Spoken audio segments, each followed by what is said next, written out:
بسم اللہ الرحمن الرحیم والذین آمنوا اشد حبا للہ صدق مولانا العظیم وصدق رسولنا بلاغ المبین اللہم صلی علی سیدنا مولانا محمد معدن الجود والکرم وآلہ وبارک وسلم۔ علم اور عمل دو چیزیں جب مکمل ہوتی ہیں تو پھر ایک انسان مکمل ہوتا ہے۔ علم رستہ دکھاتا ہے اور جب بندہ عمل شروع کرتا ہے پھر اسے منزل نصیب ہوتی ہے۔ علم بھی بڑا ضروری ہے اور عمل بھی بڑا ہی ضروری ہے۔ علم کتاب اور استاد دونوں کی مدد سے حاصل ہوتا ہے، صرف کتاب سے حاصل نہیں ہوتا، اور جو عمل ہوتا ہے وہ صرف استاد اور شیخ کی برکت سے حاصل ہوتا ہے۔ یعنی انسان محتاج ہے ایسے لوگوں کا کہ جو ذریعہ بنے اور انہیں زندگی گزارنے کا طریقہ اور سلیقہ سکھائیں۔ ایک علم ظاہری ہے جو بہرحال کسی نہ کسی صورت حاصل ہو ہی جاتا ہے، لیکن جو عمل ہے، جو درد ہے، جو سوز ہے، جو پیار ہے، جو محبت ہے، جو وارفتگی ہے، جو ذوق اور شوق ہے، وہ کئی دفعہ کتاب سے میسر نہیں آتا، وہ صاحب کتاب سے ہی میسر آتا ہے۔ قافلہ عشق کے جو لوگ مسافر تھے انہوں نے سینہ بسینہ اس علم کو تقسیم کیا ہے۔ درد کا علم، سوز کا علم، محبت کا علم، یہ سینہ بسینہ۔ علامہ اقبال نے کہا ہے خرد کے پاس خبر کے سوا کچھ اور نہیں، تیرا علاج نظر کے سوا کچھ اور نہیں۔ کہنے لگے تجھے کسی کامل کی نظر کی ضرورت ہے، کسی کے پاس جایا کر، کہیں بیٹھا کر جا کے۔ کچھ بے کیف لوگ ہوتے ہیں بیچارے، چونکہ خود کچھ چیز پاس نہیں ہوتی، کچھ چیزیں ایسی ہوتی ہیں جو صرف پڑھنے سے نہیں آتی، کچھ چیزوں کا پڑھنے سے تعلق ہوتا ہے اور کچھ چیزوں کا چکھنے سے تعلق ہوتا ہے۔ بیچاروں نے چکھا ہی نہیں ہوتا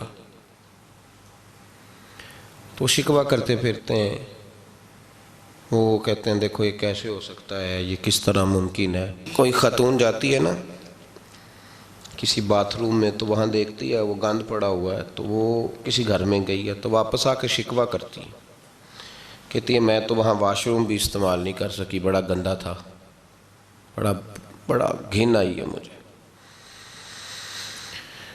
وہی خاتون اپنے بچے کا سارا گند صاف کرتی ہے تو اسے پوچھا جائے یہاں سے تجھے گھن نہیں آتی؟ وہی ساری غلاظت وہاں پڑی ہے اور وہی ساری غلاظت وہاں بھی وہی تھی اور یہاں بھی، تو اس سے پوچھا جائے کہ وہاں تو آ کے شکایت کر رہی تھی، نفرت کا اظہار کر رہی تھی، اور یہاں تیری کیفیت یہ ہے کہ تو اپنے ہاتھوں سے صاف کر رہی ہے۔ کئی دفعہ بچہ کپڑوں کے اوپر پیشاب کرتا ہے، ایک وہ بی بی ہے جو کسی پیشاب کا قطرہ پڑ گیا تو فوراً نہا دی، اور ایک وہ ہے جو ساری رات سوئی رہی اسی طرح، تو اب اسے کیا ہوا تو بڑا کچھ بتائے گی، کہے گی میری ذمہ داری ہے، میری چونکہ ڈیوٹی ہے، چونکہ میں اب کیا کروں، چونکہ میرا، لیکن یہ چونکہ چنانچہ کے پیچھے اصل یہ ہے کہ اسے اپنے بچے سے محبت بڑھی، اس چونکہ چنانچہ کے پیچھے اسے اپنے بچے سے، تو موٹی سی بات یہ ہے کہ یہ چونکہ میرا بچہ ہے تو یہ کانوں پہ پیشاب کرے تب بھی ٹھیک ہے، ناک پہ کر دے تب بھی ٹھیک ہے، وجود پہ کر دے تب بھی ٹھیک ہے، لیکن کسی کا بچہ اگر کر دے تو وہ ٹھیک ہے، کیوں کہ وہ بچہ کسی کا ہے اور یہ بچہ تو جس کو بیچارے کو پتہ ہی نہیں یہ محبت کیا ہوتی ہے، اس نے ذائقہ چکھا ہی نہیں، اور رسم ہے، وہ کہیں شاگرد ہے تب بھی رسم سی ہے، مرید ہے تب بھی اس کو کیا پتہ یہ کیا کس یہ سودا، یہ سبزی کس روٹی کے ساتھ کھائی جاتی ہے، اس کے ساتھ سلاد کون سی چاہیے، جب اسے پتہ ہی نہیں تو پھر بیچارہ اس کو کیسے سمجھایا جائے۔ اس لیے یہ ایک ایسا موضوع ہے کہ جو میں نے کہا کہ کچھ چیزیں علم سے تعلق رکھتی ہیں، کچھ چکھنے سے تعلق رکھتی ہیں۔ جس نے چکھا ہی نہیں، جسے پتہ ہی نہیں، جس نے اس طرف توجہ ہی نہیں کی، جو اس رستے، جس کو خبر ہی نہیں بیچارے کو، اس کو کیا پتا، جو پانی میں اترا ہی نہیں اس کو کیا پتا گھٹنوں تک ہے، ٹخنوں تک ہے کہ سینے تک ہے۔ یہ ایک درد ہے جو سینہ بسینہ تقسیم ہوتا ہے۔ اب دیکھیے نا، نبی کریم صلی اللہ تعالیٰ علیہ وآلہ وسلم نے فرمایا کہ جس نے حسن اور حسین سے پیار کیا اس نے مجھ سے پیار کیا، اور جس نے ان سے بغض رکھا اس نے، چلو جی ہو گئی، حدیث سن لیجیے، سبحان اللہ جی، ماشاءاللہ۔ بتائیں کبھی پیار کیا حسن اور حسین سے؟ کس طرح پیار کس طرح ہوتا ہے، کیسے پیار کریں؟ نہ دیکھا ہے، نہ ان کے پاس گئے ہیں، نہ ہاتھ چوم سکے ہیں، نہ پیر دبا سکے ہیں، نہ کوئی نظر نیاز دے سکتے ہیں، نہ کوئی خدمت، کیسے پیار کریں؟ اب لوگ یہ سمجھتے ہیں کہ محبت شاید اس کا نام ہے کہ جو سامنے آ کے بیٹھ گیا ہے اور جس نے بڑی ساری تعریف کر لی اس نے پیار کیا ہے۔ پیار کا وجود نہیں ہوتا، پیار ایک جذبہ ہے۔ جذبے نہ دکھائے جا سکتے ہیں اور نہ بتائے جا سکتے ہیں، نہ سنائے جا سکتے ہیں۔ کیسے کسی کو بتایا جائے کہ مجھے فلاں سے پیار ہے؟ وہ ایک جذبہ ہے، وہ ایک روح ہے۔ تڑپ کا کوئی رنگ ہوتا ہے؟ مولا رومی رحمۃ اللہ تعالیٰ علیہ اس طرح کی بڑی باتیں وہ کہا کرتے تھے کہ بے ذوق آدمی سے ذوق کی بات کرنا، اور جس بیچارے کو پتہ ہی نہیں، جو رستے کا مسافر ہی نہیں، اسے بات چھیڑ دینا، دلیل دینا، پیری مریدی کیا ہوتی ہے، غلامی کیا ہوتی ہے، پیار تو قریب رہ کے ہوتا ہے، اتنی دور سے کیسے ہو جاتا ہے۔ عبداللہ بن ابی سلول نے ساری زندگی پیچھے نماز پڑھی، اسے پیار کوئی نہیں ہوا۔ حضرت ویسے کرنی نے ایک نماز بھی پیچھے نہیں پڑھی، لیکن ساری زندگی ان کے عشق کی داستانیں مشہور رہیں، اور آج بھی ان کی محبت کی داستانیں مشہور ہے۔ اس کا مطلب یہ ہے کہ یہ تو اللہ کی عطا ہے، پیار یہ اللہ کی عطا ہے۔ تو کوئی آ کے پوچھے جی کیسے ہو گیا، ایک شخص کہیں رہتا تھا ایک کہیں رہتا تھا، میرے نبی پاک صلی اللہ علیہ وسلم نے مور لگا دی، مور، ترغیب و ترہیب میں حدیث، مور لگا کے بات کی۔ اور میں دو محبت کرنے والے، ایک مشرق میں رہتا ہے دوسرا مغرب میں رہتا ہے، ایک مشرق میں انتقال کر گیا، ایک مغرب میں، اللہ قیامت میں دونوں کو اکٹھا کر دے گا۔ ختم ہو گئی بات، مور لگا دی۔ کسی مطلب بہت سارے لوگ ایسے ہوتے ہیں چونکہ ان کو پتہ ہی نہیں، تو اب میں ان کو کیسے کچھ باتیں سمجھائی جائیں؟ اس کو وہ بیٹھ کے اعتراض ہی کر رہے ہیں بیچارے، ابھی تک سوچ رہے ہیں کیسے ہو سکتا ہے۔ اقبال نے کہا تھا کہ عقل کو تنقید سے، اور ایک بلکہ اس سے تگڑا تبصرہ اقبال کا یہ ہے، کہنے لگا بے خطر کود پڑا تھا آتش نمرود میں عشق، عقل تھی محو تماشائے لبے بام ابھی، اور کہنے لگا کہ عقل عیار ہے، بڑی چاتر ہے، بڑی شاطر ہے، عقل عیار ہے، 100 بھیس بنا لیتی، عشق بیچارہ نہ ملا ہے نہ زاہد نہ حکیم۔ عقل عیار اور عشق بیچارہ، عقل عیار ہے 100 بھیس بنا لیتی، اور عشق، عقل عیار ہے 100 بھیس بنا لیتی، اور عشق، اب وہ جو بیچارہ ہے وہ عیار ہے، اس سے بیچارہ کیا بات کرے؟ تو کئی لوگ بیچاروں سے عقل لے کے آ جاتے ہیں، تو ہم بیچارے ہیں، اگر کسی کو کسی سے ہو گیا تو بیچارہ عیار سے کیسے بات کرے گا؟ اس نے یہی کہنا ہے کہ جا پھر تم موج ہی کر۔ میں کل پڑھ رہا تھا، گدھے اور گھوڑے کی بحث ہو گئی، گدھے اور گھوڑے کی بحث ہو گئی۔ گھوڑا کہنے لگا آسمان کا رنگ نیلا ہے، گدھا کہنے لگا کالا ہے۔ کون سا رنگ ہوتا ہے آسمان کا؟ نیلا۔ گھوڑا کہہ رہا تھا نیلا ہے، گدھا کہہ رہا تھا کالا۔ بحث ہو گئی۔ اب وہ جب دونوں اپنی بات پہ اڑ گئے تو مقدمہ شیر کے پاس چلا گیا، بادشاہ تھا جنگل کا، اس کے پاس مقدمہ لے گئے۔ تو گھوڑا کہنے لگا بادشاہ ہمارا جھگڑا ہو گیا، فیصلہ کر دے۔ یہ کہتا ہے گدھا کہ آسمان کا رنگ کالا ہے، میں کہتا ہوں نیلا ہے، تو آپ فیصلہ کر دیں۔ تو بادشاہ سلامت کہنے لگے کہ اس طرح کرو، گھوڑے کو عمر قید کی سزا دے دو۔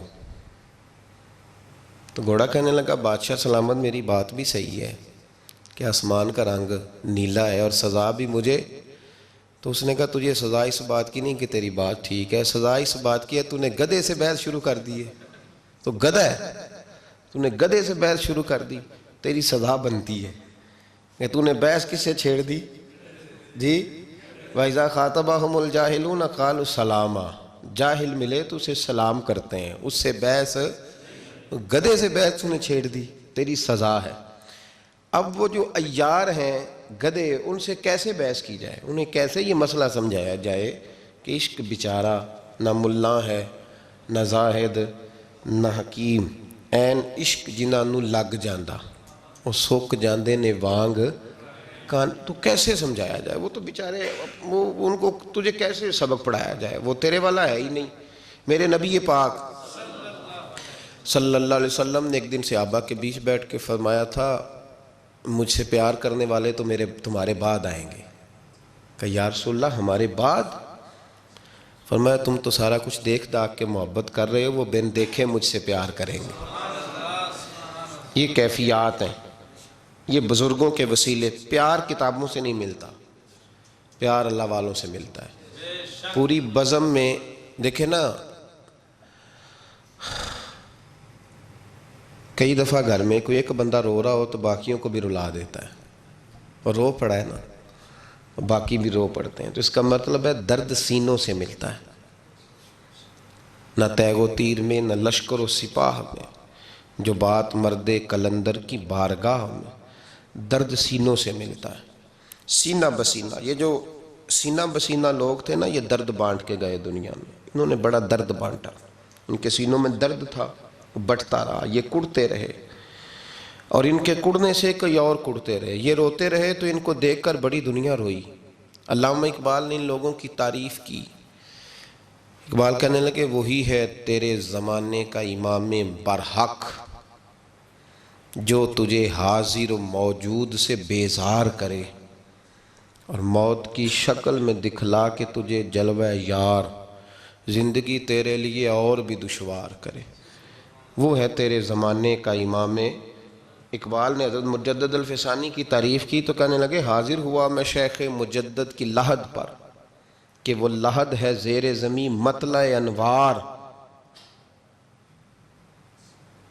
اللہ نے کیا جس کو بر وقت خبردار، اور گردن نہ جھکی جس کی جہانگیر کے آگے، اللہ نے بر وقت کیا جس کو خبردار۔ میرے بھائی، حضرت مجدد الفسانی رحمۃ اللہ تعالیٰ علیہ کی تعریف کی تو کہا کہ ان کے نقوش پا سے لوگوں کے سینے گرم ہو گئے۔ تو میرے بھائی اس بات کا ضرور خیال فرمائیں، یاد رکھیں، سینوں سے درد ملتا ہے، اس درد کو حاصل کرنے کی کوشش کریں، اس کیفیت کو، یہ سینوں سے ملتا ہے۔ اعظم چشتی مرحوم نے بھی کہا تھا طیبہ سے منگائی جاتی ہے، سینوں میں رچائی جاتی ہے، توحید کی میں پیالوں سے نہیں نظروں سے پلائی جاتی ہے۔ تو یہ جو اہل اللہ ہوتے ہیں نا، اللہ کے بندے، یہ درد بانٹتے ہیں، سوز ملتا ہے ان کے پاس۔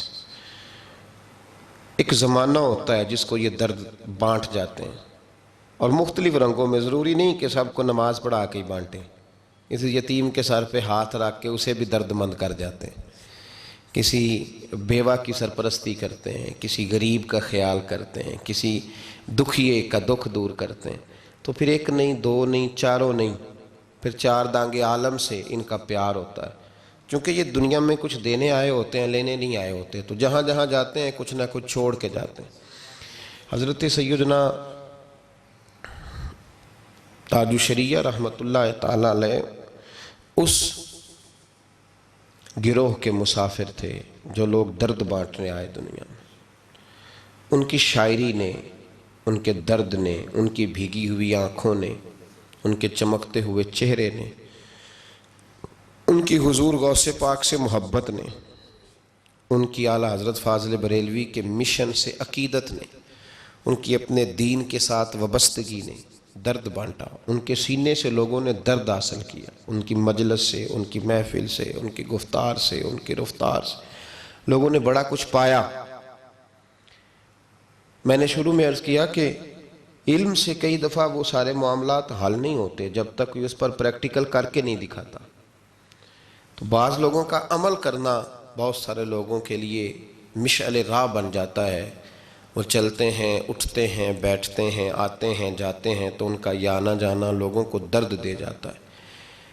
حضرت جب گئے نا کوئی 60 کی دہائی میں عمرہ کرنے،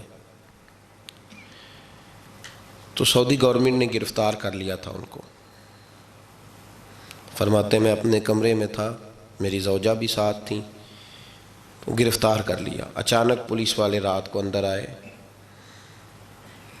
تو جب وہ اندر داخل ہوئے تو کہنے لگے ہم نے تلاشی لینی ہے۔ تو فرماتے میں نے کہا ٹھہرو ذرا، وہ ٹھہر گئے، تو میں نے اپنی زوجہ کو واش روم میں بھیج دیا۔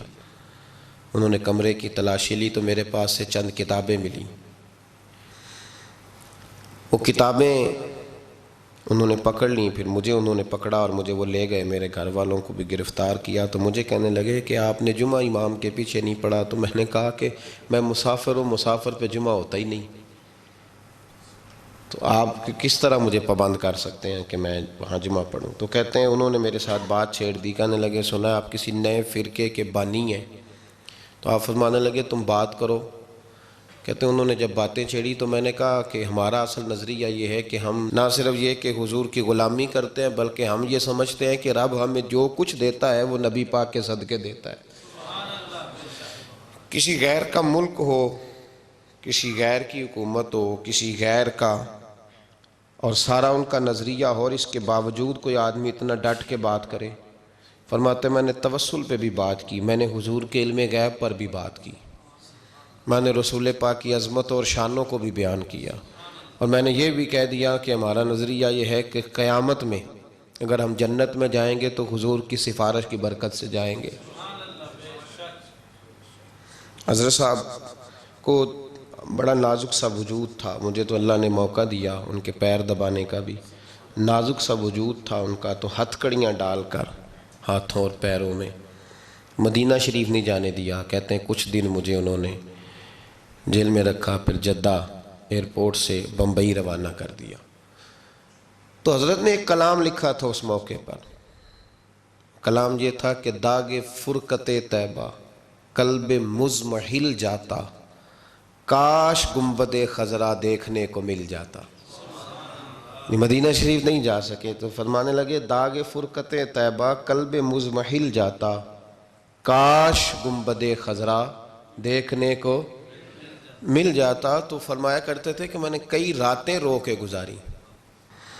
ایک ہوتا ہے بندہ آ کے فخر سے لوگ مجاہد نہیں بن جاتے کہ دیکھو جی میں ہتھ کڑیاں پہن کے آیا ہوں، اب میں غازی ہوں، اب میرے نعرے لگاؤ، اور فوری طور پہ لوگ مجاہدانہ کردار کی بات کرتے ہیں۔ جی میں نے وہاں کھڑے ہو کے، یہاں جس نے مناظرہ نہیں بھی کیا ہوتا وہ بھی آ کے بتاتا ہے میں سعودی عرب مناظرہ کر کے آیا ہوں۔ تو ایک تو یہ تھا کہ اس چیز کو بطور اعزاز کے لوگ بیان کرتے، اس پر بڑا کچھ ہوتا اور بڑا جناب کہا جاتا، لیکن ان کی آنکھوں میں آنسو رہے۔ وجہ کیا تھی؟ ہتھ کڑی۔ وجہ کیا تھی کہ وہاں گرفتار؟ وجہ ایک ہی تھی، کاش گنبد خضرا دیکھنے کو مل جاتا۔ پھر اللہ نے انہیں یہ اعزاز دیا کہ وہ انٹرنیشنل شخصیت کے حامل تھے، ان کو بڑے سیکیورٹی کی ضرورت تھی، بڑے ان کے لیے پروٹوکول کی ضرورت تھی، ان کو بڑی حفاظت کی ضرورت تھی۔ پھر اللہ نے ان کے لیے ایسا انتظام کیا کہ جب ان کا دل کرتا تھا اسی وقت انہیں بلاوا آ جایا کرتا تھا۔ پھر انہوں نے کئی حج کیے اور مسلسل کیے، پھر انہوں نے عمرے کیے تو لگاتار کیے، اور پھر حضرت مدینہ منورہ رہا کرتے تھے تو کوئی جا کے کونے میں بتا دیتا تھا کہ وہ تشریف لے آئے، تو مدینے میں جس ہوٹل میں ان کا قیام ہوتا تھا وہاں ہجوم عاشقاں ہو جایا کرتا تھا۔ درد بانٹا انہوں نے، وہ درد کے پیامبر تھے، درد تقسیم۔ یہ جو ان کا لقب ہے نا تاج الشریعہ، یہ ہندوستان کے لوگ، پاکستان، بنگلہ دیش کے لوگ تو کہتے تھے حرم مکہ میں ایک سید محمد بن علوی مالکی نام کے بزرگ تھے، وہ حضرت صاحب کو تاج الشریعہ اور امام العلماء کہا کرتے تھے۔ فرماتے تھے جس شخص کے پاس بیٹھ کے ہمیں کیف حاصل ہوتا ہے وہ یہ شخص ہے۔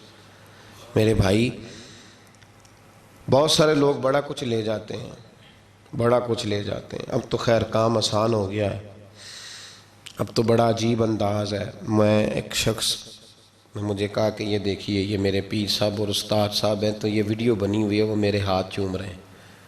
نہیں پیر صاحب مرید کے، تو اس نے وہ ویڈیو بنائی ہوئی ہے اور لگائی ہوئی ہے۔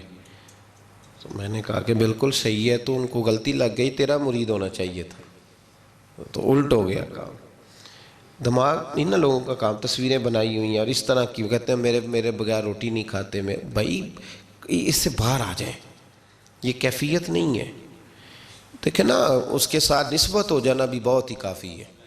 مظفر وارثی کا وہ فقرہ مجھے بڑا ہی پسند ہے، اس نے کہا تھا ان کا دیوانہ ہوں، ان کا یہ نہیں کہا کہ ان کی شفقت ہے، ان کی مہربانی ہے، ان کی توجہ ہے، ان کی، یہ نہیں فرمایا، کہا میں ان کا دیوانہ ہوں، ان کا بردر، پھر سمجھنا بات کو، ان کا دیوانہ ہوں، ان کا مجذوب ہوں، تو کیا یہ کم ہے کہ میں ان سے منسوب ہوں؟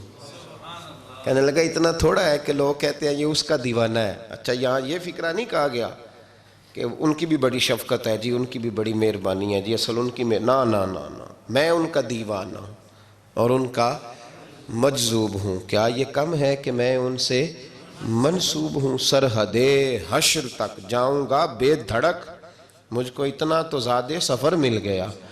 تو تیرا دیوانہ ہونا ضروری ہے، تیرا دروازہ کھول کے رکھنا ضروری ہے، باقی وہ آئے نہ آئے یہ اس کی مرضی ہے۔ تیرا گھر سجا کے رکھنا ضروری ہے، باقی اس کی توجہ ہو نہ ہو یہ بات علیحدہ ہے۔ دیکھیں نا، فقیر کا کام ہے کس آگے کرنا، آگے دینے والے کی مہربانی ہے، وہ دے دے تب بھی ٹھیک ہے، دھتکار دے تب بھی ٹھیک۔ تو بزرگوں سے کیف لینے کی کوشش کریں، ان سے، ان کی خدمت عالی مرتبت میں جب جائیں تو وہ جو درد ہے نا ان کے سینے کا، ہم ڈھلتے نہیں حالات کے ساتھ، اپنے بزرگوں کی توجہات کے ساتھ، وہ ڈھلنے کی کوشش کریں۔ اگر تم منشا ہی نہیں سمجھ سکا ساری زندگی، اور بعد میں تو دعویٰ کرے کہ میں 25 سال ساتھ رہا، تو پھر بھائی ابو جال بھی بڑا عرصہ اسی محلے میں رہا تھا، لیکن ساتھ رہنا شرط نہیں، ساتھ رہنا، رضا میں رہنا شرط ہے۔ تو بتا رضا میں کتنی دیر رہا ہے؟ ساتھ رہنے کا کیا مطلب ہوا؟ رضا کے تابع کتنا عرصہ رہا؟